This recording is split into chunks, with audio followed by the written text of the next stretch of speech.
Masih ingat cerita dalam kitab Durratun Nasihin? Saya ulang lagi cerita ini untuk sugesti. Ada buajingan tengik pernah membunuh 99 orang. Satu saat hidayah datang kepadanya, terniat ingin bertaubat. Dicarinya seorang ustadz.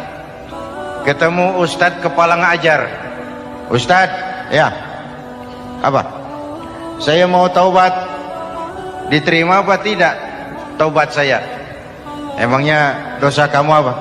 Saya pernah membunuh 99 orang, ustadz.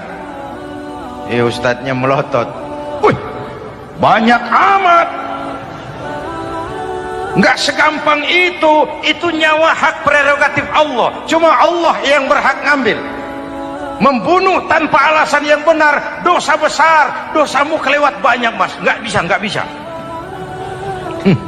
Dia vonis lebih dulu kayak surga milik bapak moyangnya. Ini preman kita pikir ini ustadz saya niat baik-baik kok ngomongnya nggak enak. Daripada 99 tanggung, saya lempengin aja nih urusan dah. Dibabat lagi ustadz. Tamat. Selesai. Pas. Cepet. Niat taubatnya masih terus. Dia mengembara sampai ketemu seorang ustadz yang bijak. Waalaikumsalam ustadz. Salam. Ada apa?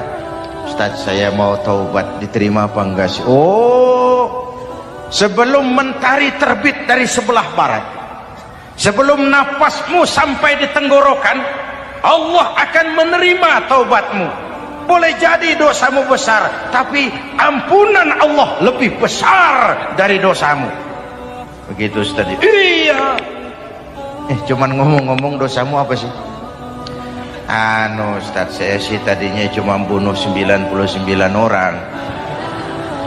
Terus ada Ustaz ngomongnya nggak enak, jadi saya cukupin 100. Oh, taubatmu diterima asal benar-benar. Cuma begini saja, kampungmu kampung brengsek tuh, lingkunganmu nggak sehat.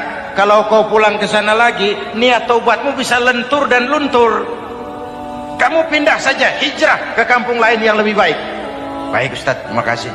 Wah, ngepak koper, pindah. Belum sampai ke kampung yang dituju, ajal datang merenggut nyawa. Ketika ruh keluar dari jasad, ini malaikat rahmah dengan malaikat azab rebutan. Kata malaikat rahmah, ini jatah saya. Orang ini sudah taubat, tempatnya di surga. Kata malaikat azab, nanti dulu. Taubat si taubat, 100 bagaimana urusannya? Bertengkar. Akhirnya Allah mengutus malaikat Jibril, kau adili. Kata Jibril, ukur sajalah mana yang lebih dekat, kampung yang dituju atau kampung yang ditinggalkan. Ketika diukur, kampung yang dituju lebih dekat dari kampung yang ditinggalkan. Kata Jibril, dia jatah malaikat rahmah, taubatnya diterima Allah.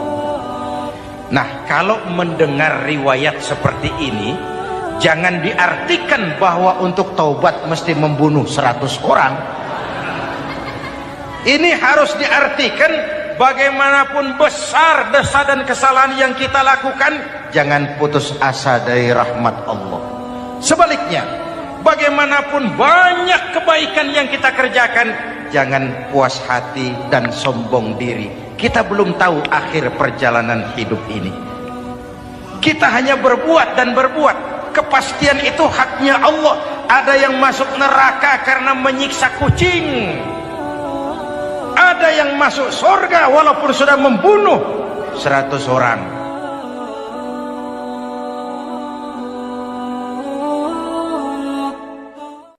Belum pernah Allah menciptakan makhluk seindah manusia, sesempurna manusia.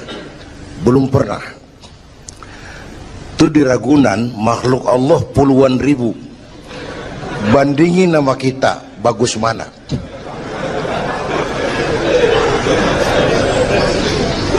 Ada makhluk Tuhan tuh yang disebut malaikat, diciptakan dari cahaya, immaterial, dan karena itu tidak perlu material. Malaikat diberikan akal tapi tidak diberikan nafsu.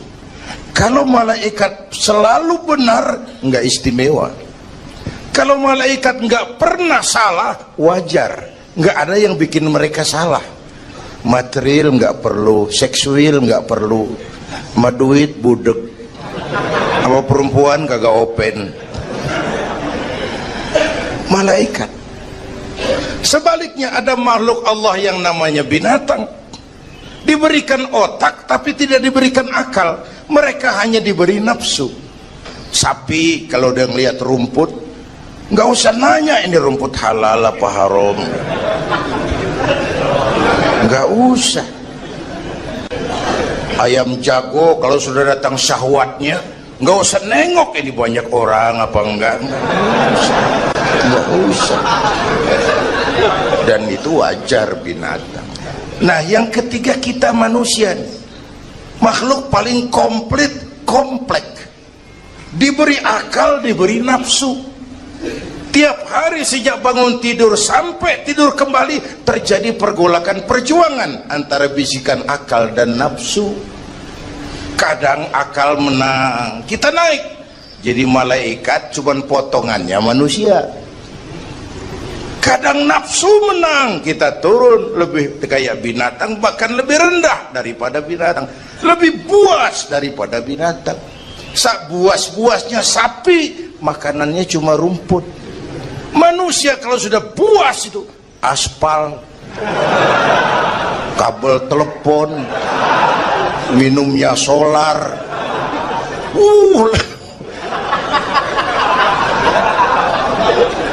lebih buas dari binatang sekalipun.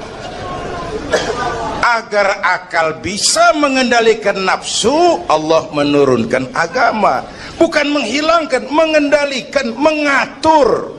Manusia tanpa nafsu bukan manusia. Manusia nafsu melulu, kebo.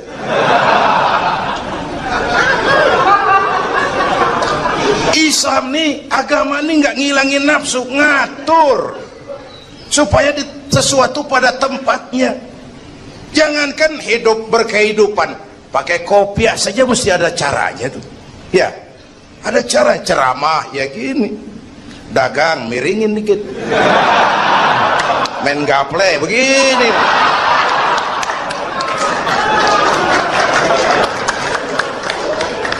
Pakai kopiah aja ada cara aja tuh. Mengendalikan nafsu itu ditempatkan pada tempatnya, bukan menghilangkan nafsu. Laki-laki perlu perempuan, perempuan perlu laki-laki, itu nafsu. Islam ngatur lewat pintu yang disebut nikah. Maka dalam Islam jangankan orang biasa, kiainya boleh kawin. Bener, saya kalau kiai nggak boleh kawin saya pilih mundur saya. Berat rontok rambut.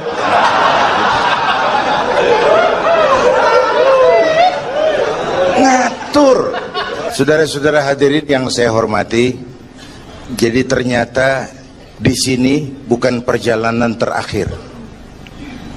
Bahkan ini harus jadi titik awal ke depan, menata hari esok yang lebih pasti dan lebih baik. Pertama, jangan pernah terniat kita akan kembali ke sini lagi. Jangan pernah terniat bahwa kita optimis, itu harus. Bahwa kita semua punya salah, itu pasti. Nih, saya nih, Zainuddin nih, kalau mengharap masuk surga pakai amal yang saya kerjakan sendiri, roman-romannya tipis harapan. Bener. Sholat saya berapa banyak saya tahu, sedekah saya berapa duit saya tahu, sholat saya berapa banyak saya tahu. Terus saya baca sejarah, Nabi Adam dosanya atu, makan buah khuldi. Nabi Adam dosanya atu, dikeluarin dari surga. Kita dosa banyak, pengen masuk. Kan kagak nyambung nih, nggak nyeklek. Untung Allah itu bukan Tuhan pendendam. Allah itu ramah dan penuh rahmah. Manusia, dosamu banyak, coba kau lihat rahmatku jauh lebih banyak. Manusia, dosamu besar, lihat ampunanku jauh lebih besar. Kau nangis di hadapanku, aku senyum melihatmu. Kau berjalan menujuku, aku lari menyambutmu. Sini manusia, sini. Itu yang bikin kita optimis. Allah ramah dan penuh rahmah. Tuhan kita bukan Tuhan pendendam. Jangankan kita nih yang ada dalam Duratan Riyadhus Shalihin itu kan riwayat lama. Ada mbahnya bajingan, tengik lagi. Ini pernah membunuh 99 manusia, 99 orang dibunuh. Bayangin, satu hari datang hidayah, ada keinginan taubat kembali. Berangkat dia cari ustadz mau menyatakan taubat. Yang ditemuin ustadz belum tapi matang, masih mengkel. Assalamualaikum ustadz. Salam. Kenapa ustadz, saya mau nanya apa, saya mau taubat, bisa nggak sih? Emang dosa ente apa? Saya pernah bunuh 99 orang ustadz. Oh, ente kelewatan amat. 99 mau gedean itu, susah taubatnya, susah. Enak aja 99 dibunuh, kurang ajar ente. Oh, niat namanya bajingan digituin, naik darahnya. Sialan nih ustadz nih. Orang mau taubat kok ngomongnya nggak enak. Gue pikir daripada 99 dengan gue lempengin nih. Akhlakul karimah itu kriterianya itu langsung dari Allah. Jadi bukan manusia yang menentukan sesuatu itu baik, benar, salah. Itu hak prerogatif Allah. Nah, akhlak ini lebih lengkap, lebih sempurna daripada daripada adat misalnya. Anak muda yang lewat di depan orang tua membungkukkan badan, itu dianggap sudah cukup beradat, tapi belum tentu berakhlak. Niatnya apa dia bungkukin badan? Ngedek kaki-kaki udah bongkok. Tergantung niatnya itu. Secara adat dia sudah beradat, tapi belum tentu berakhlak, bergantung motivasinya. Oleh sebab itu dalam Islam akhlak itu 3. Pertama, akhlak kepada Tuhan. Ini yang terpenting dan ini pondasi. Akhlak kepada Tuhan itu intinya 2. Jangan menyekutukannya dengan sesuatu pun, jangan menyembah kecuali hanya kepadanya. Itu berakhlak apa tidak kita kepada Tuhan, kelihatan dari 2 ini. Jangan menyekutukannya dengan sesuatu, jangan menyembah kecuali hanya kepadanya. Itu sumber nilai akhlak. Jangan menyekutukan Tuhan dengan terang-terangan atau remeng-remeng. Kadang-kadang kita terang-terangan, enggak, remeng-remeng kejebak. Gue entak pakai cincin ini nih, tuh, cincin dah. Gue entak pakai cincin ini nih.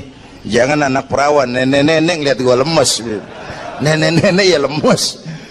Nah, jangan menyembah kecuali hanya kepadanya. 1. Yang kedua, akhlak kepada sesama. Baik sesama muslim, non muslim, dan seterusnya. Yang ketiga, akhlak kepada lingkungan. Dia mau pohon ini kan kita harus berakhlak. Sama air kita harus berakhlak. Satu saat kampung saya banjir, saya ngomong sama engkong saya, "Kong banjir kong." Kata engkong saya, "Biarin, bukan salah air, habis salah lo." Salah kita bagaimana? Lah, lo tempat air lo tempatin. Yang punya tempat datang dia kagak ngerti, ini tempat gua di sini nggak beda lo, banjir. Artinya apa? Di Jakarta ini kita nggak ngasih tempat buat air, pantas dong dia ngayap kemana-mana. Al-Quran mengajarkan wa tilkal ayyamu nudawiluha bainan nas. Hari itu kami putar di antara manusia. Tidak ada yang tetap. Segalanya pasti berubah. Sehingga para filosof bilang yang tetap adalah perubahan. Yang tetap adalah perubahan. Ada saat datang, ada saat pergi. Ada hari dilantik, ada saat menyerahkan jabatan. Ada saat berdiri, ada waktunya duduk. Semua datang dan pergi silih berganti. Dalam proses perubahan itu sering terjadi pergeseran nilai. Ya Bu? Apaan? Serius banget. Emang kudu serius. Dalam perubahan itu sering terjadi yang disebut pergeseran nilai. Sebab apa? Sebab Al-Quran sudah memberikan indikasi. Kalla innal insana la yatgha ar-ra'ahus taghna. Manusia sering lupa diri apabila melihat dia berada dalam posisi yang mapan. Baik kemapanan itu karena kemampuan intelektual, karena kekuatan materi, atau karena faktor kekuasaan. Dikala itu orang sering lentur dan luntur, mengalami proses degradasi. Banyak orang tadinya dengan lantang teriak berantas korupsi, ganyang korupsi, cuma karena belum dapat kesempatan. Begitu dapat kesempatan, korupsinya lebih gila dari yang diteriakin. Ada nggak yang model begitu? Di luar negeri. Di luar negeri, luarnya lagi malah. Terjadi proses degradasi. Makanya saya sih ngarepin ini menteri-menteri kabinet baru kayak yang kemarin dilantik, DPR baru, saya ngarepin waktu dilantik tuh baca doanya nawaitu sauma godin. Niat puasa dulu deh. Ini negara lagi kurang tapi bagus, ekonomi masih gonjang ganjing, rakyat masih Senin Kemis. Nawaitu sauma godin dulu deh. Nunda dulu, nunda tempe boleh abis maghrib. Nunda entaran. Tahu boleh abis maghrib. Menteri mau naik mobil mewah boleh, ntar kalau ekonomi udah mendingan, rakyat napasnya udah pada lega. Nawaitu saum, ini malah dilantik malah Allahumma lakasumtu. Doa buka puasa yang dibaca habis rakus semua jadi.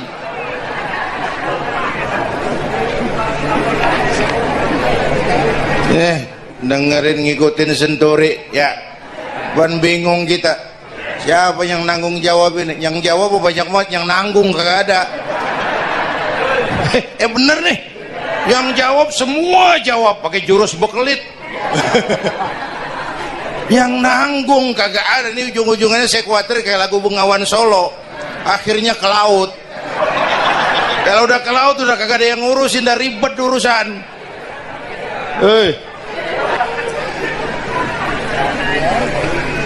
Kita ini sekarang banyak yang merasa pinter tapi tidak pinter merasa. Akibat era informasi kita banyak tahu tapi nggak tahu banyak. Coba dong, siapa aja ngomong apa aja diomongin, begitu dia dalemin gue juga katanya. Banyak tahu tapi nggak tahu banyak. Merasa pinter tapi nggak pinter merasa. Orang tuh kalau merasa pinter yang timbul keangkuhan, tapi kalau pinter merasa yang timbul kebijakan. Ayolah, nah itu sama godin sebentar kok, nunggu maghrib deh. Kalau ekonomi udah beres, rakyat hidupnya udah rada mapan, itu menteri mau pakai mobil mbahnya mewah, masa bodo amat.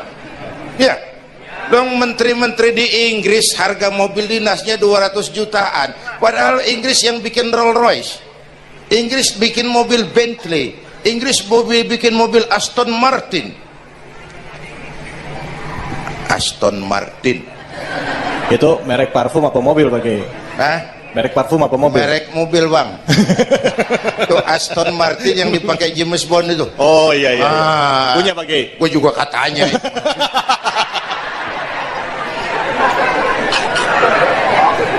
Lah mobil menterinya harga 200 jutaan.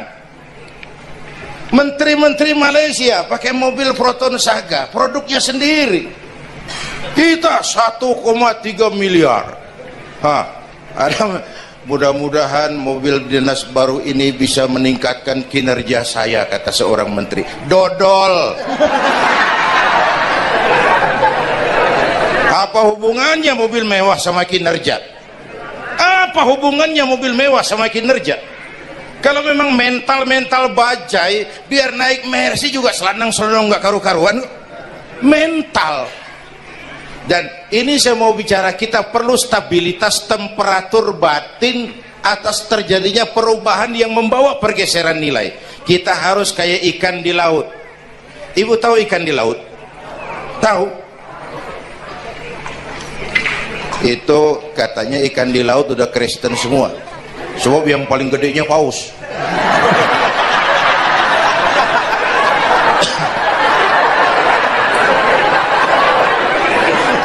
Menghadapi arus perubahan kita itu harus seperti ikan di laut, kata saya tadi.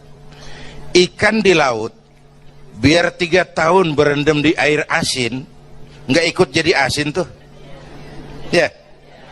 Kenapa? Karena dia hidup. Ikan yang hidup 3 tahun berendam di air asin nggak ikut asin. Tapi begitu dia mati, ikan mati mah bagaimana keadaan? Digarmin asin, diasemin asin. Ikan mati. Orang yang jauh dari agama, jiwanya mati. Kalau jiwanya mati, gampang diasem garmin lingkungan. Dekat sama ustad, kalem kayak ustad. Dekat sama tukang mabok, teler aja lagi. Gue sih bagaimana yang nyampur aja gue mah. Gampang diasem garmin lingkungan. Tapi orang yang jiwanya hidup, silakan buka tempat pelacuran di samping rumah saya, pantang saya ikut. Silakan buka tempat judi di depan rumah saya, nggak bakalan saya ikut. Silakan buka minuman keras di belakang rumah saya, nggak bakalan saya ikut. Jiwanya hidup. Dan jiwa akan hidup kalau agama hidup di hati kita. Kita tidak bisa menghindari perubahan. Kita tidak bisa menghindari arus persaingan. Sekarang ini jangankan dagang, jadi kiai juga kalau nggak sanggup bersaing. Ini bahasa kasar tapi jujur. Curhat. Karena sekarang orang hidup di zaman banyak pilihan. Pergeseran nilai pastilah terjadi. Dulu tahun 60-an Betawi nih, sebelum listrik masuk desa, asal sore habis maghrib kita jalan masuk kampung, berasa banyak Islam tuh. Berumah sono anak muda lagi pada baca Yasin, belah sono yang sono lagi latihan barzanji, belah sono ibu-ibu mengempet ngapalin sifat 20. Dulu tuh masih rumah gelap, belum ada listrik ya. Anak muda lagi belajar huruf Al-Quran, alif dasa alif bawa alif dapan u a e u mim dasa mata dalapan talam dapan lu mata lu. Berasa. Nah, begitu masuk listrik, rumah pada terang, terjadi pergeseran nilai. Apa yang kita lihat? Televisi main gede-gedean. Ya, ya, ngaku lu ngaku. Suara Al-Quran sepi. Jangankan yang baca barzanji, yang apal sifat 20, yang baca Quran pun sepi. Ini pergeseran nilai. Dulu sosial kontrol tajam Pak, orang peduli sama lingkungan. Dulu, sekarang lu gue. Ya, ya. Dulu kalau ada anak gadis hamil di luar nikah, aib, malu selebar kampung. Sekarang makanan hari-hari. Benar-benar nih. Ibu-ibu lebih menghargai selingkuh daripada poligami. Ayo ngaku. Yang bapaknya senyumnya lebar banget nih Pak. Yang bapak. Terjadi pergeseran nilai. Nah, kita ingin pergeseran nilai itu yang positif, bukan yang negatif. Nah, supaya bisa kita harus punya filter. Ini kan abad entertain Pak. Orang pandai membangun pencitraan sekarang ini. Karena rakyat kita, umat kita ini kan sekarang kayak daun kering Pak. Gampang dikumpulin, susah diikat. Berisik, gampang dibakar. Cepat heran, gampang kagum. masyarakat mall. Nih ibu-ibu nih, coba asal ada mall baru rame-rame aja berangkat. Belah sono buka rame-rame dia ke sono, kagak belanja, numpang heran doang. Ke sono heran, kemari kagum. Ini dimanfaatkan oleh ahli entertain, pandai membungkus, membangun opini, membangun pencitraan. Maka kita harus punya filter menghadapi arus perubahan, harus punya stabilitas temperatur batin. Apa konsepsi dasarnya? Agama, Bu. Kekuasaan kalau jatuh ke tangan orang beriman, aman. Ilmu kalau jatuh ke tangan orang beriman, manfaat. Harta kalau jatuh ke tangan orang beriman, manfaat, rahmatan lil. Tapi kekuasaan jatuh di tangan orang yang jauh dari iman, Fir'aun kan dulunya cuman raja bang, cuman kelamaan jadi raja nggak ada yang nandingin, akhirnya lupa daratan ngaku jadi Tuhan. Ana rabbukumul a'la, aku Tuhanmu yang paling tinggi katanya. Dihadapi oleh Musa, dulu mah adu sihir, sekarang pan adu konsep. Itu cuman beda versi aja. Dulu adu sihir, sekarang adu visi dan misi. Polanya sama, begitu orang tuh dikenal dari visi dan misinya. Akhirnya Fir'aun mengangkat diri jadi Tuhan, ditenggelamkan di Laut Merah. Begitu udah cengap-cengap napas sampai tenggorokan, baru amantu bi Rabbi Musa wa Harun.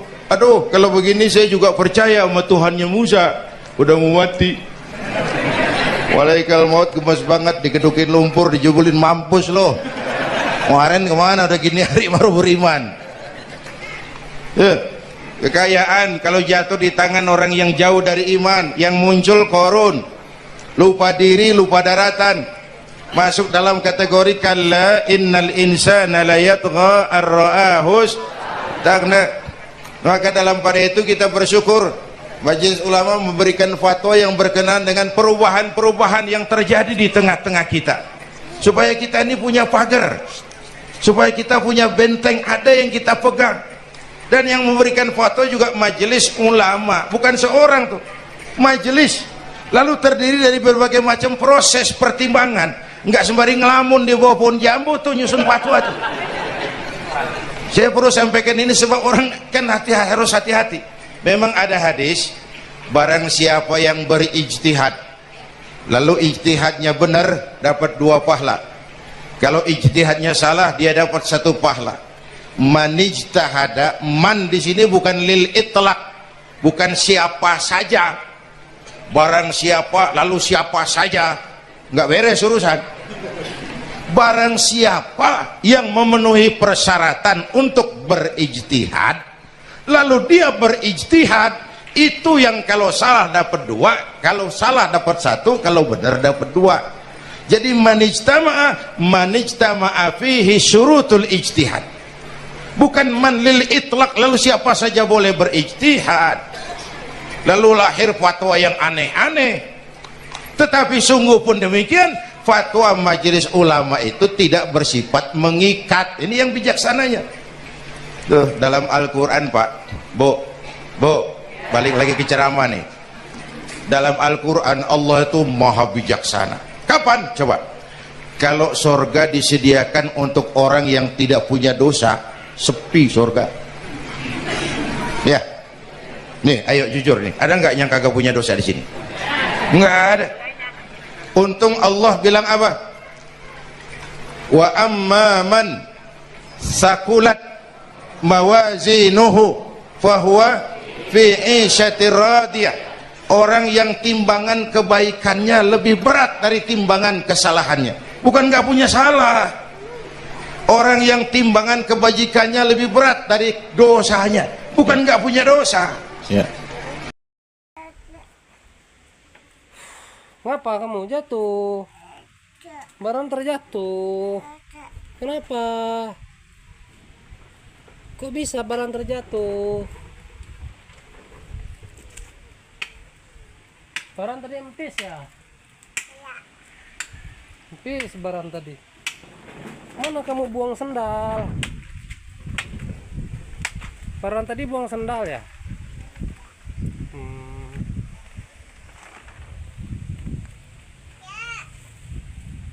Mental Lisa.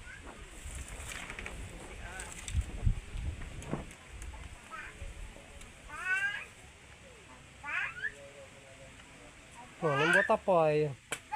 Iya, sayang. Ini Baran ya? Mana Baran? Baran, tadi empis. Empis Baran tadi. Kamu dikurung kamu. Kamu dikurung ya? Kamu nggak bisa kemana-mana ya? Nggak bisa keluar. Ini rumah siapa ini? Rumah siapa ini Baran? Hah? Lah balik kayaknya tadi nasi goreng ini tadi. Udah habis kena aku. Ulang lagi kena aku sepeda parkir di Sanung tadi.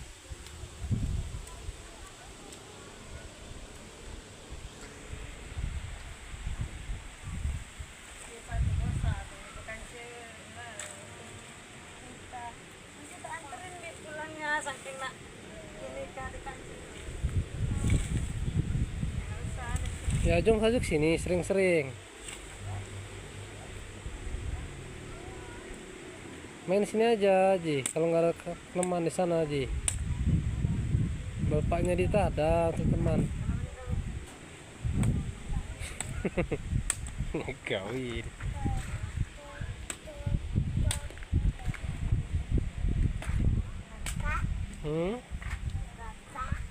Apa?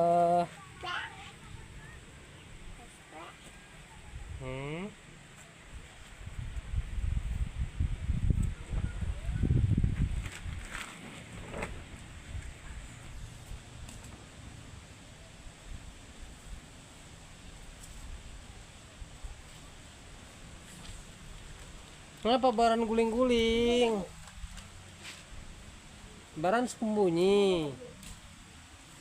Baran.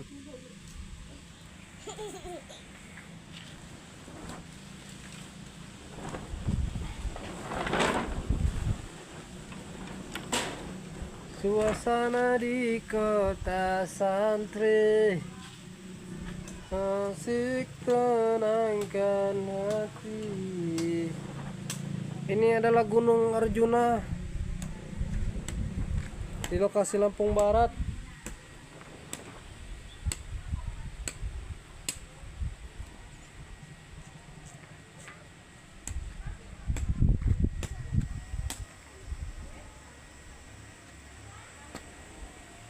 Mana Baran?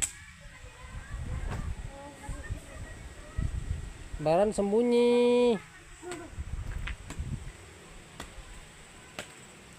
Asik tenangkan hati. Baran duduk. Duduk Baran.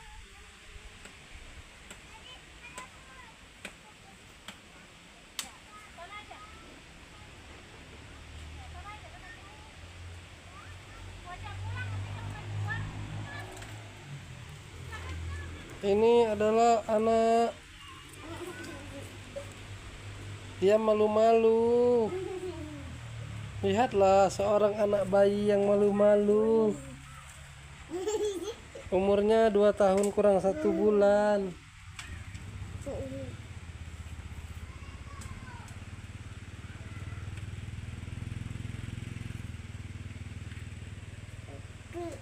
Kini YouTuber cilik kita, Baran Arfadiazani. Dia masih bayi, umur 2 tahun kurang 2 bulan. Dia masih enen. 2 bulan lagi disape.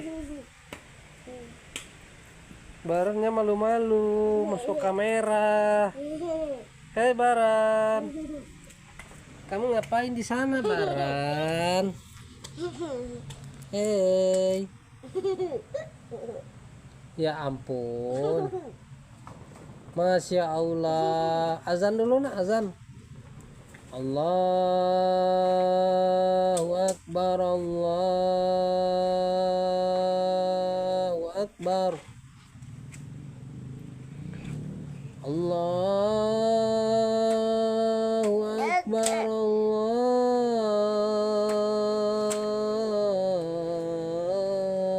Akbar. Asyhadu an la ilaha illallah.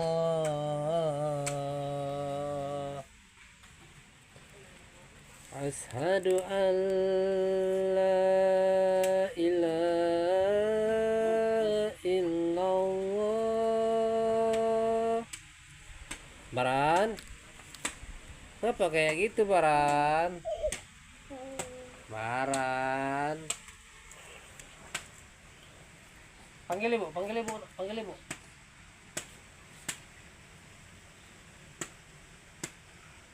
Ibu, ibu, ibu, ibu. Awas kena batu, awas. Awas kena batu. Jangan asar deh Den. Lempar lagi nih.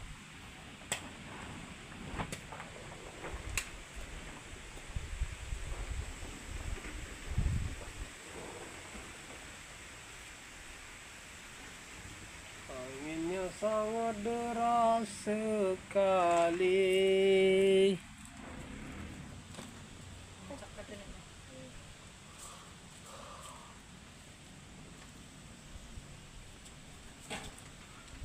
Baran ngapain itu? Hai YouTuber cilik.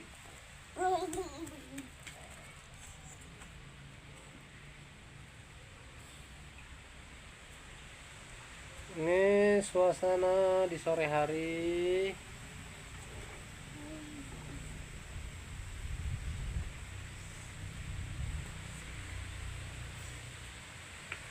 Apa gawe kerbay barut tuh? Ngelongkok di sana ngecak hitam bilang.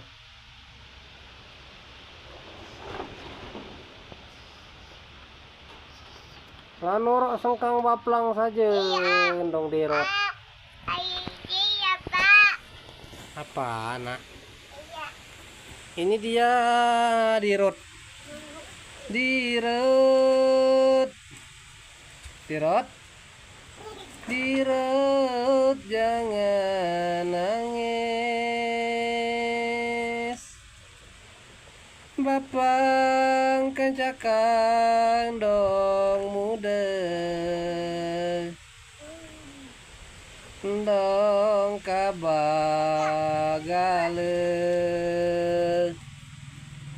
Dirut, jangan nangis. Mana nak dong muda? Mana? Koin dong tua muti tu. Ha. Mana dong muda nak? Di mana kamu bapang tangguh Mana dia dong muda? Mana nak? Kira kan enggak bapang? Walah, di baju hijau tu. Oi, cantik pula nak itu nak. Jadilah lolo itu nak. Kau bapak tangguh nak petang inilah. Dirot pacak nak kau bani milih. Pacak nak kau milih dirot ai.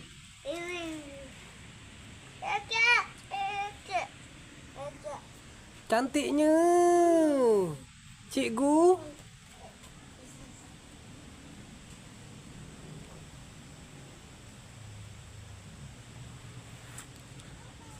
Dam dam dam dam dam dam dam dam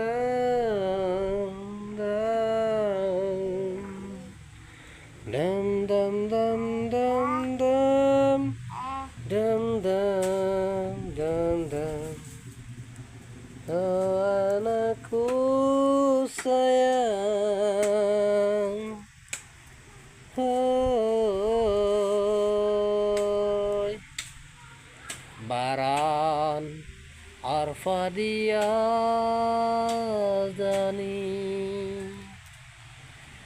kau anakku, anak bujang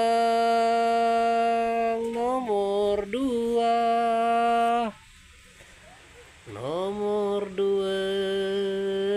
bujangku. Ini dia kisah Baran anak bujangku.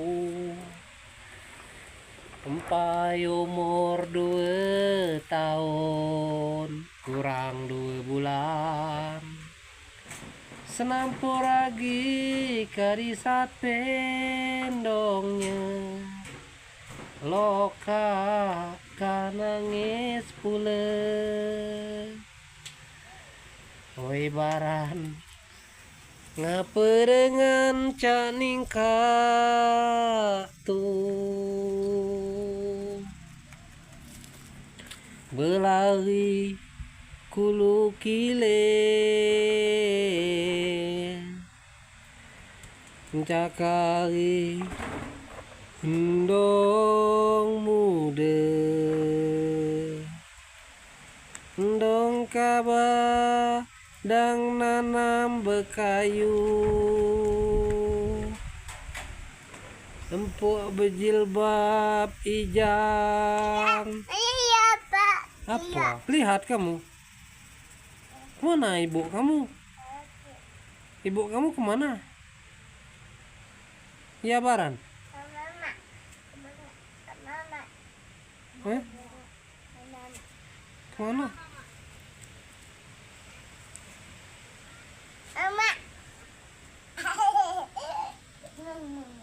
Hai Baran.